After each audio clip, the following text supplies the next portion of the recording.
आज हम चर्चा करेंगे यूरोप कॉन्टिनेंट के बारे में। यूरोप कॉन्टिनेंट को हिंदी में यूरोपीय महाद्वीप भी कहा जाता है। ये यूरोप कॉन्टिनेंट, यूरोप महाद्वीप क्षेत्रफल की दृष्टि से ये छठवें स्थान पर, क्षेत्रफल की दृष्टि से छठवां सबसे बड़ा महाद्वीप है। इसके बाद ओशानिया या ऑस्ट्रेलिया महाद्वीप आता है। इसे जब यूरोप कॉन्टिनेंट की बात करते हैं, यूरोप महाद्वीप की बात करते हैं, तो ये एशिया महाद्वीप के वेस्ट में स्थित, नॉर्थ वेस्ट में स्थित एक कॉन्टिनेंट है और अफ्रीका कॉन्टिनेंट के नॉर्थ में स्थित एक कॉन्टिनेंट है। उसी प्रकार नॉर्थ अमेरिका कॉन्टिनेंट की बात किया जाए तो नॉर्थ अमेरिका कॉन्टिनेंट के ये ईस्ट में स्थित एक कॉन्टिनेंट है। कॉन्टिनेंट को हिंदी में महाद्वीप कहा जाता है। यूरोप महाद्वीप सभी महाद्वीपों में सबसे विकसित महाद्वीप है, क्योंकि इसमें सब जितने देश हैं, बल्कि सब जितने देश हैं ये विकसित ही हैं, मुख्य रूप से विकसित हैं। अब चलते हैं हम यूरोप के बारे में, यूरोप की चर्चा करते हैं। यूरोप की जब ऊपरी कंट्री को देखते हैं तो इसमें स्कैंडिनेवियाई कंट्री कहा जाता है। स्कैंडिनेवियाई कंट्री के उस स्कैंडिनेवियाई कंट्री, क्योंकि इस पे मुख्य रूप से स्कैंडिनेवियाई नामक एक पर्वत है जिसे हम स्कैंडिनेवियाई पर्वत कहते हैं, उसी के नाम पर इसे स्कैंडिनेवियाई कंट्री भी कहा जाता है। और जब ऊपर में हम देखते हैं तो एक देश है जिसका नाम नॉर्वे है। नॉर्वे की राजधानी ओस्लो है।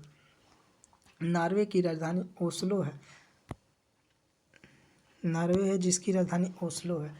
नॉर्वे को हम मध्य रात्रि का देश भी कहा जाता है, मध्य रात्रि का देश कहते हैं। और जब हम नॉर्वे से नीचे थोड़ा आते हैं तो एक देश है जिसका नाम स्वीडन है। स्वीडन का राजधानी स्टॉकहोम है। देखिए, चर्चा करते हैं नॉर्वे, ये नॉर्वे हो गया और नॉर्वे की राजधानी ओस्लो है। और इसके जो इसे मध्य रात्रि का भी देश कहा जाता है। और साथ ही साथ नोबेल में शांति का नोबेल पुरस्कार नॉर्वे की राजधानी ओस्लो से ही दिया जाता है, क्योंकि विश्व में पहली बार शांति का प्रस्ताव जो लाने वाला देश था कि शांति बनाकर रखना चाहिए, वो नॉर्वे ही देश था जिसने पहली बार शांति का प्रस्ताव लाया था। इसलिए इसे आपसे शांति का नोबेल पुरस्कार यहीं से दिया जाता है। नोबेल को मुख्यतः छः क्षेत्रों में दिया जाता है। फिर नॉर्वे से सटा एक देश है जिसका नाम स्वीडन है। नॉर्वे से सटा देश एक स्वीडन है जिसकी राजधानी स्टॉकहोम है। नॉर्वे की राजधानी स्टॉकहोम है। और स्टॉकहोम से ही कि नोबेल का 5 क्षेत्रों में पुरस्कार जो दिया जाता है वो स्टॉकहोम से दिया जाता है। जैसे ये नोबेल पुरस्कार दिया जाता है, ये स्टार्ट 1901 से स्टार्ट किया गया था और 1901 से दिया गया था, जिसका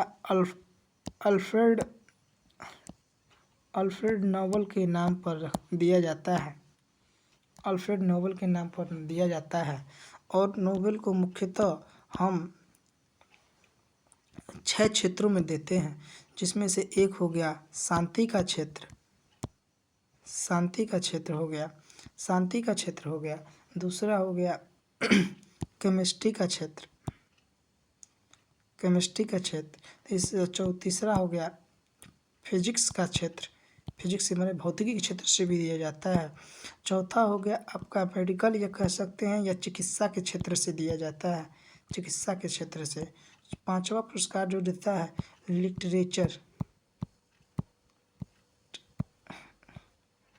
लिटरेचर के क्षेत्र से भी दिया जाता है। और एक छठवां जो दिया जाता है वो उसको हम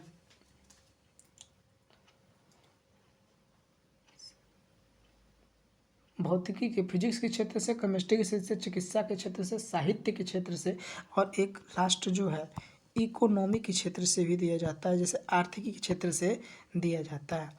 जो भी देश इस क्षेत्र में काम करता है, जो व्यक्ति भी इस क्षेत्र में काम करता है, उसे हम पुरस्कार देते हैं। ये पुरस्कार में से किसी एक क्षेत्र का एक दावेदारी करता है। जैसे हमारे 1913 में हमारे राष्ट्रगान को रचयिता रविंद्रनाथ टैगोर को नोबेल पुरस्कार दिया गया था, जिन्हें वो प्रथम भारतीय नोबेल पुरस्कार प्राप्त करने वाले व्यक्ति थे, जिनका नाम था रविंद्रनाथ टैगोर था। तो रविंद्रनाथ टैगोर को प्रथम भारतीय पुरस्कार दिया गया, जो 1913 में दिया गया था। वो लिटरेचर के क्षेत्र से दिया गया था। सीवी रमन को भौतिकी के क्षेत्र से दिया गया था। 1930 में साथ दिया गया था उनको। इसी प्रकार मदर टेरेसा को दिया गया था, शांति का नोबेल पुरस्कार दिया गया था। प्रथम महिला भारतीय महिला थी जिन्हें शांति का नोबेल पुरस्कार दिया गया।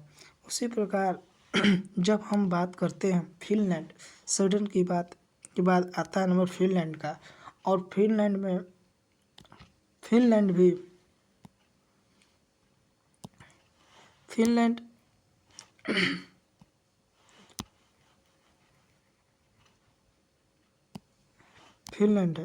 फिनलैंड की राजधानी हेलसिंकी है। फिनलैंड की राजधानी हेलसिंकी है। फिनलैंड की राजधानी हेलसिंकी है। जब हम फिनलैंड कभी रूस का कभी गुलाम हुआ करता था, फिनलैंड कभी रूस का गुलाम हुआ करता था, और जिसमें 1917 में 1917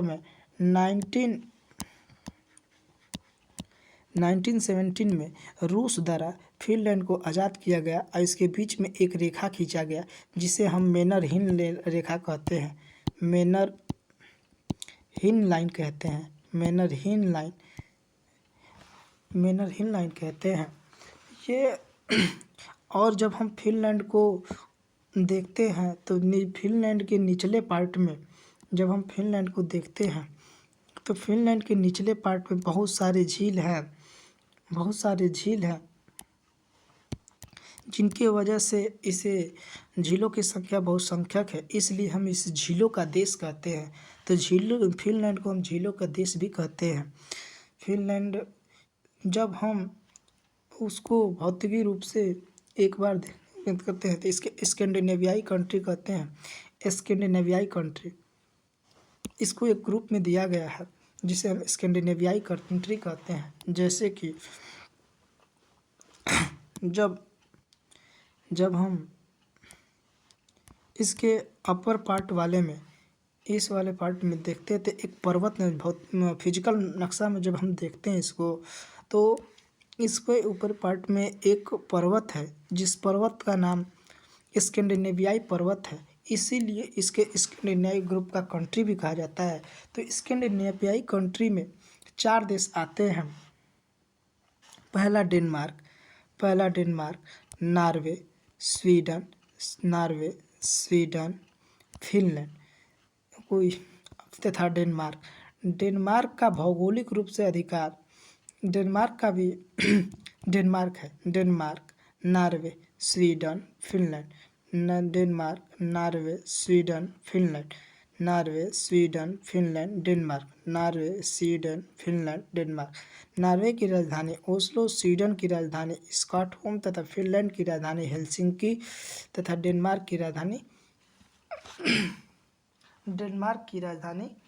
कोपेनहेगन है। ये स्कैंडिनेवियाई के ग्रुप हैं। ग्रुप के स्कैंडिनेवियाई कंट्री के सदस्य भी हैं। इनको हमेशा हमको दिमाग में रखना पड़ेगा।